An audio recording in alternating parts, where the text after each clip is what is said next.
Thanks for staying with us here on the Urban Debate on Mirror Now, and we're going to extend our programming and continue with this special broadcast. It's been an action-packed evening, but the portfolio allocation details have just about begun to emerge. And really, the conversation would have been incomplete just talking about the new ministers who've taken oath if we actually don't talk about what is it that they're going to be doing. So we decided to extend the programming and give you some of those details as well. Education goes to Dharmendra Pradhan. So far, the oil minister, the petroleum minister in the Modi cabinet, but Dharmendra Pradhan will now be given new skills and education as his portfolio.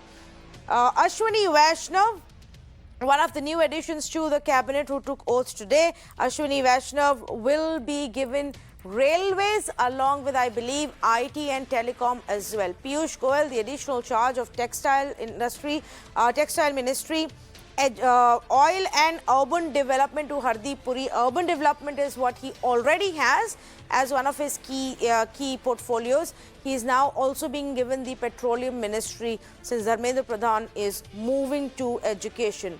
And the big one, since it's been in news so much of late, the Health Ministry, Dr. Harshvardhan's out. Mansukh Mandavia, a member of parliament from Gujarat who was earlier in the cabinet as well, is back, and he has been given the charge not just of health but also of chemicals and fertilizers. Dharmendra Pradhan for Education Ministry, and more details are now emerging. Piyush Goyal now being given the additional charge of textiles. Like I told you earlier, the Cooperation Ministry, the new ministry that has been created, Ministry of Cooperation as it's called, has gone to Mr. Amit Shah, the Home Minister of our country, and so he's going to be handling that in its inception years. Science and Technology, which is also with Dr. Harshvardhan, who's now not in the cabinet anymore, has actually gone to Prime Minister Modi and the PMO. So the PMO is going to be handling Ministry of Science and Technology. Jyotiraditya Scindia has been given civil aviation. So aviation ministry goes to Jyotiraditya Scindia as well. In his previous avatars, he's handled multiple portfolios in the cabinet. This time, though, as was being speculated by many, he has been given the civil aviation ministry. These are the details that are just coming in. So we now know who's going to be a new railways minister, as Piyush Goyal gives that charge up to take on additional responsibilities. That has now gone to Ashwini Vaishnav.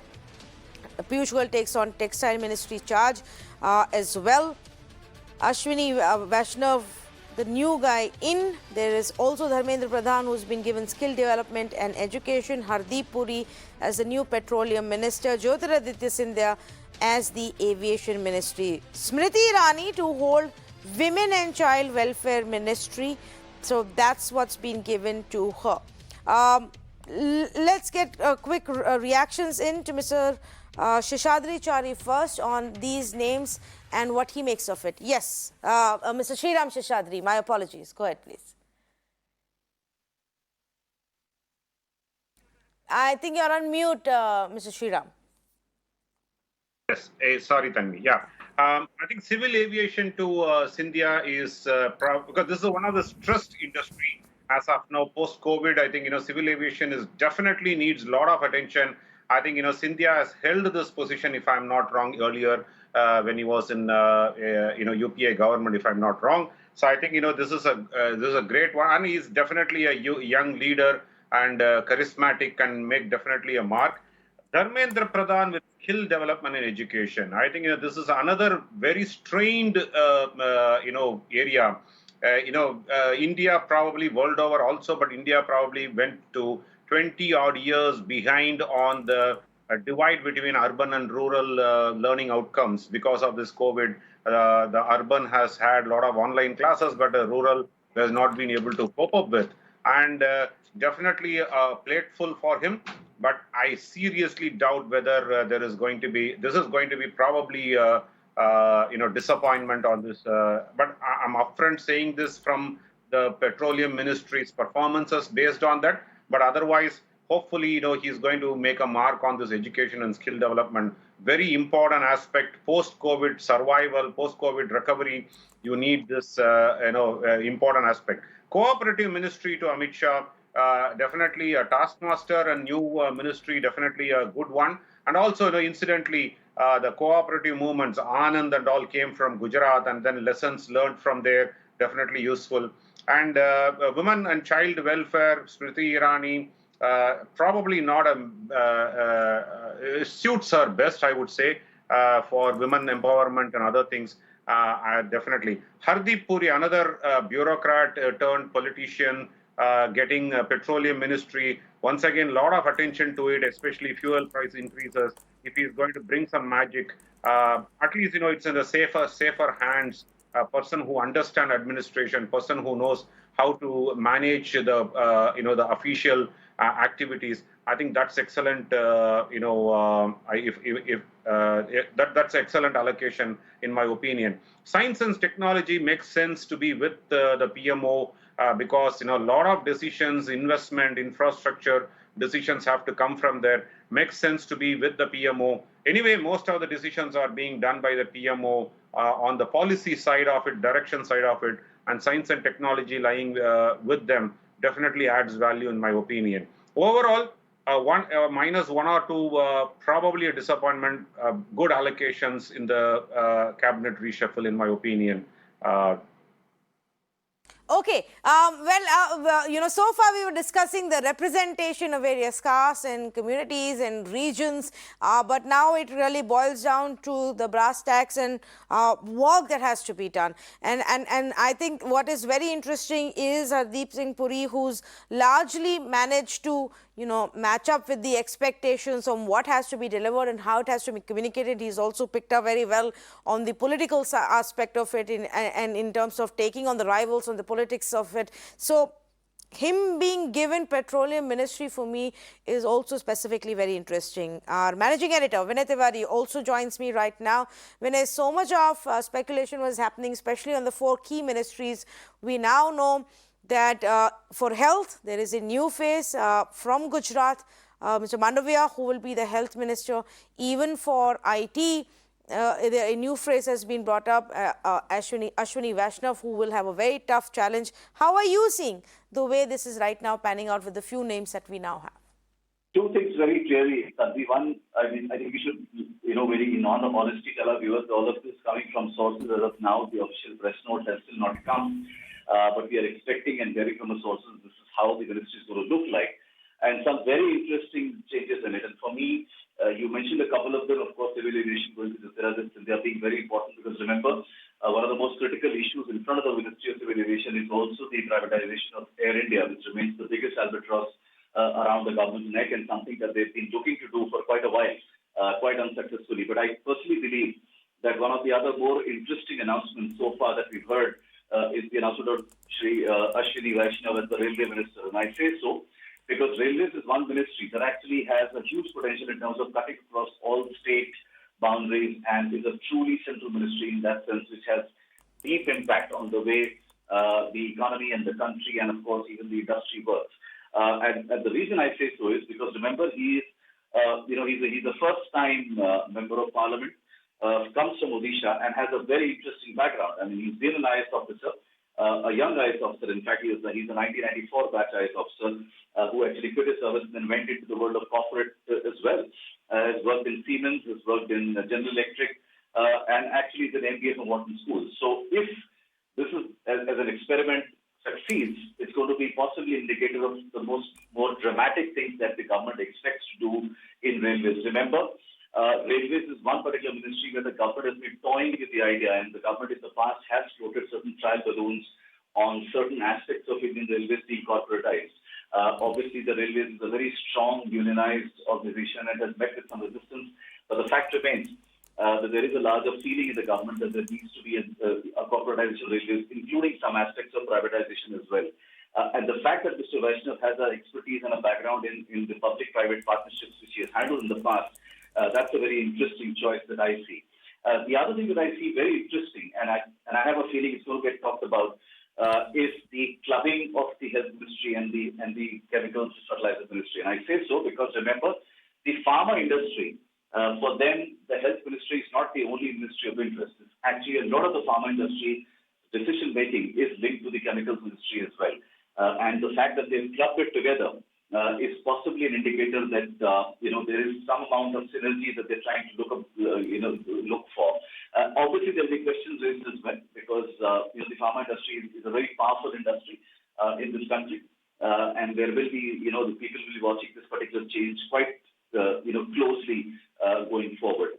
I think the other big announcement is the fact that the sources are telling us that the newly formed Ministry of Cooperation is being given to Mr.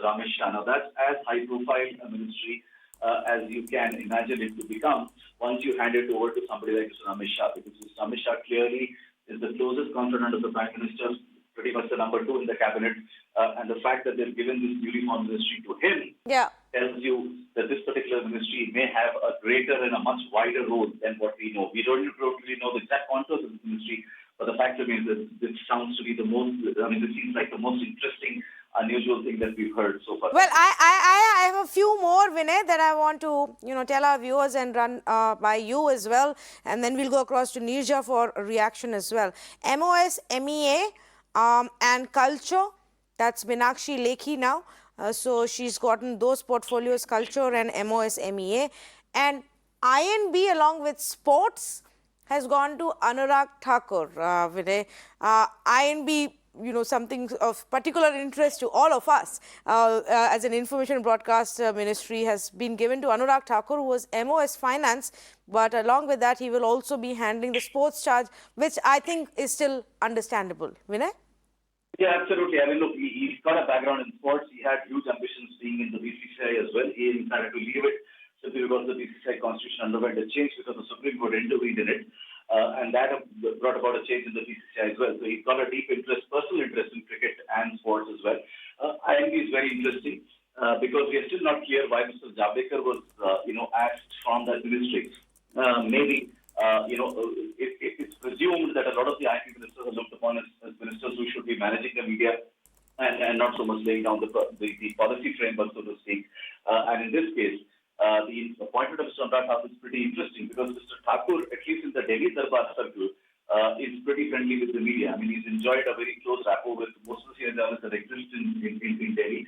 And I know that there is a circle that, he's very confident talking to them and he feels confident talking to them. Now, whether that's been the reason why he's been given that or if there is something more to it, we don't know. But the fact is, yes, it's interesting, especially at a time when the INB ministry has acquired a profile which is slightly more important and more complicated than what you would normally imagine it to be. Because in the current regime, the relationship the government shares with the media is often very controversial and is something that is talked about way more than what it normally used to get talked about in the past. Yes. Labour and environment are also two places that fell vacant when, with Santosh Gangwar and Prakash Javadekar exiting. Both have gone to Bhupendra Yadav. Giriraj Singh has been given the responsibility of rural development, and Pashupati Paras gets the food processing ministry, which at one point was actually with Harsimrat and from the Akalis. Vinay, I request you to stay on with us. I want to come back to you, but very quickly bringing in Nirja as well. Specifically, Nirja, as you react to all of these allocations, but to begin with Anurag Thakur as the INB minister. Now, that is a very interesting one. He is a younger parliamentarian with experience of MOS being MOS Finance. We heard him speak in Hindi, whatever Nirmala Sitharaman used to do, and go with her everywhere. So he's had a fair amount of experience in the last couple of years. INB means, of course, as I said earlier, it will mean an information policy that the Prime Minister is looking at. It will mean winning over, keeping the media on your side. It will mean keeping Indian media on your side, but also foreign media on your side, which means, reaching out to them, information provision. It's not only media management is not only about keeping people to do PR for you. It has to be a much more intelligent strategy that they'll have to now put in place. I would think Anurag Thakur is a very interesting choice and in INB, and certainly is one of those, as Vinay was saying, he's certainly has been accessible to media in Delhi, easy to get to talk to get information. So I think let's see how he does in this. Jyotiraditya Scindia, I must remind you, Tanvi, his father, Madhav Rao Scindia, yes, was Civil Aviation Minister under P.V. Narasimha Rao. So it's interesting that it should go to him at a very challenging time, setback in the whole sector. And I think, again, a minister who one watched in the UPA years apply himself to issues, get a grasp of issues, do hard work, and deliver. He was very serious about his work. That's the impression, one got with the ministries. He was in charge of power at that time.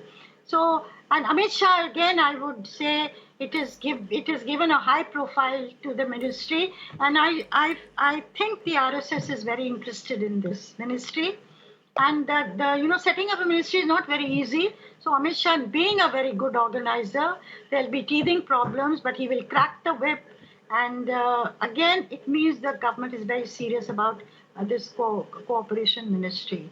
Now, I think we need to understand, apart from the, the SSGs and the cooperative sector, what else it proposes to do. That the government hasn't yet outlined. It's a very interesting ministry.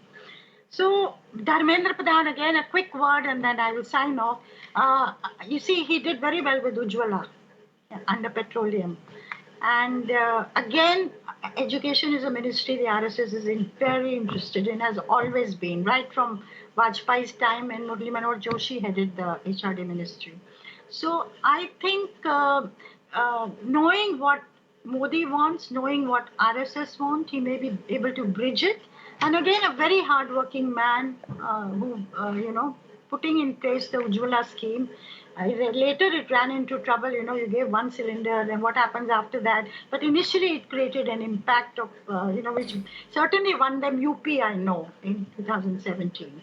So it's very interesting, I'm surprised by Smriti Irani continuing in WCD. I thought they will give her a weightier ministry. Though, she has an understanding of women and children's issues. Yes, well, what you said about Sindhya, I just want to take that point forward and bring in Mr. Shriram as well.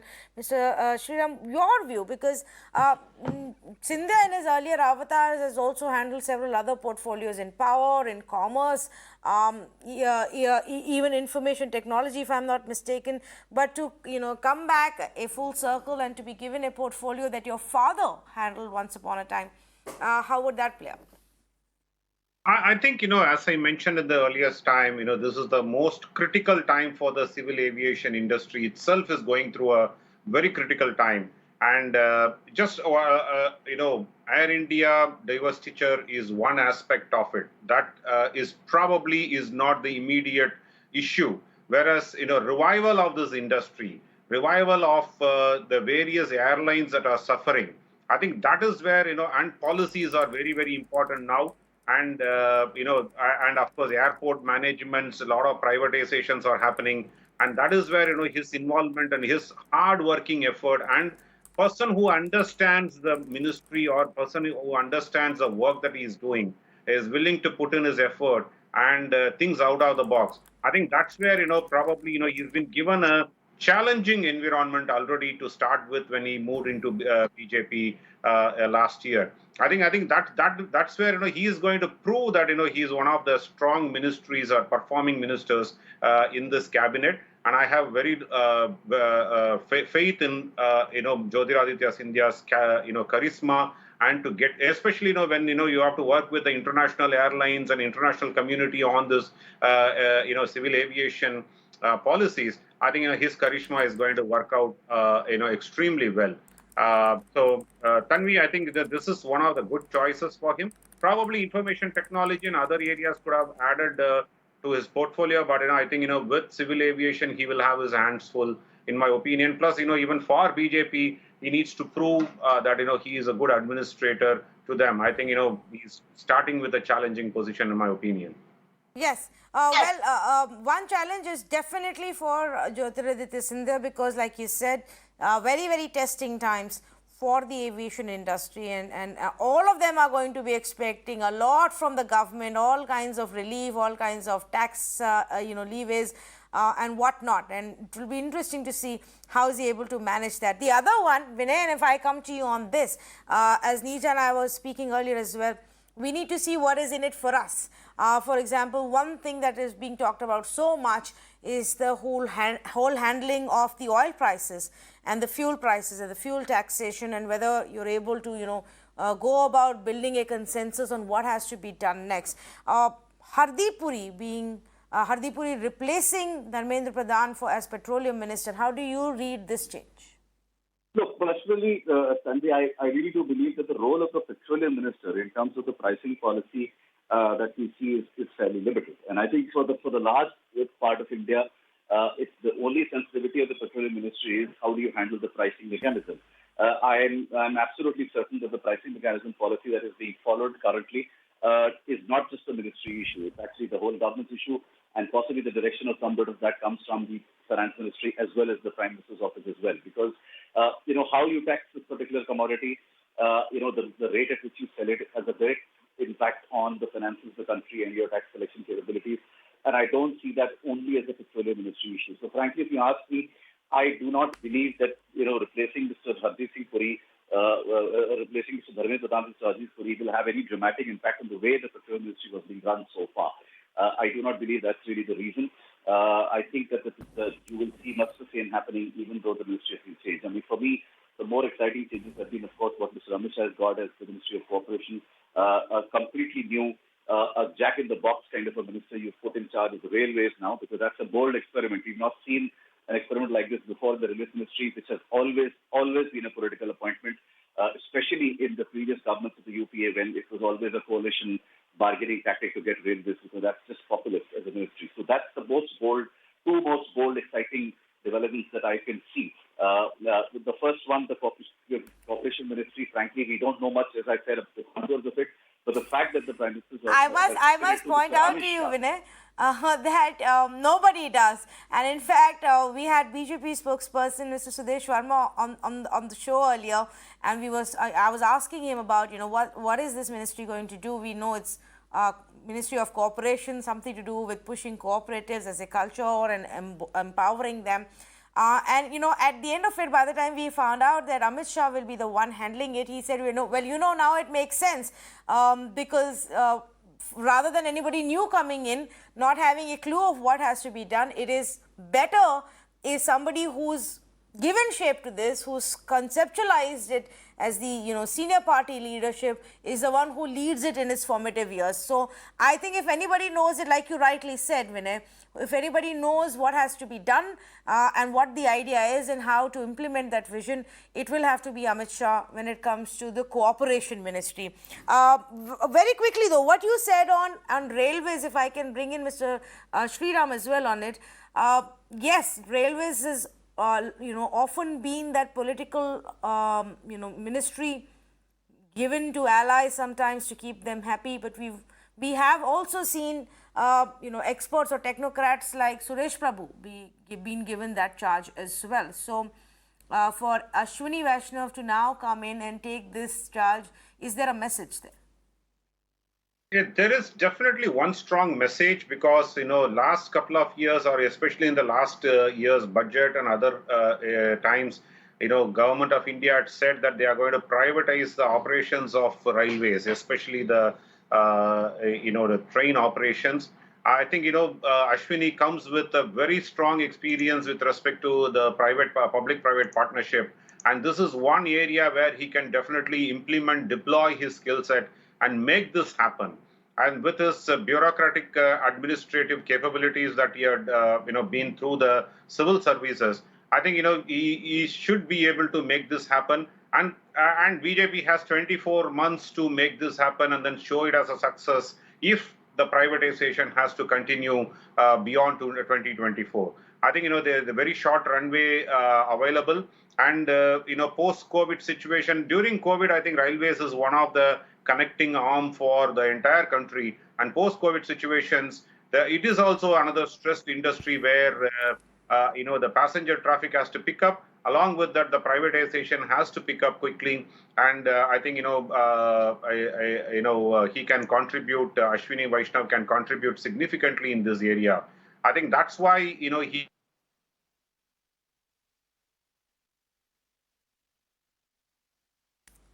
Okay, some problem there. We seem to have lost that feed with Mr.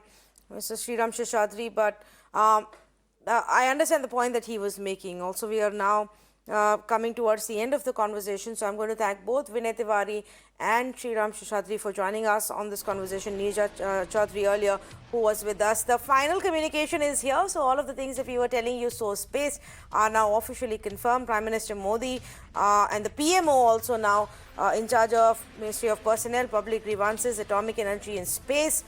All of that continues. The big four obviously haven't changed. Nitin Gadkari, Minister of Road Transport and Highways, remains the same. Smriti, Zubin, Irani, Minister of Women and Child Development. Textiles moved away from there for her. Piyush Goyal gets now Minister of Textiles as well. So that's come in apart from Commerce, Consumer Affairs, Food and Public Distribution to him. Dharmendra Pradhan moves to Education and Skill Development and Entrepreneurship. Narayan Rane will get micro, small and medium enterprises. So the MSME segment goes to him. Sarbananda Sonowal, the new induction, gets Ports, Shipping, Waterways, Minister of Ayush as well. That goes to him. Virendra Kumar is now the new Minister for Social Justice and Empowerment. Steel Ministry goes to Ramchandra Prasad Singh. Ashwini Vaishnav, like we told you. Railways, Communications, Electronics and Information Technology. Kiran Rijiju is the new Minister for Law and Justice. Rest of the ones that, like we told you, are now officially being communicated by the government as well. So big day, lots of changes. But at the end of the day, it's only beneficial to you and I if the portfolio changes bring about a change for the better in governance as well. We'll wait and watch. Thank you for joining us.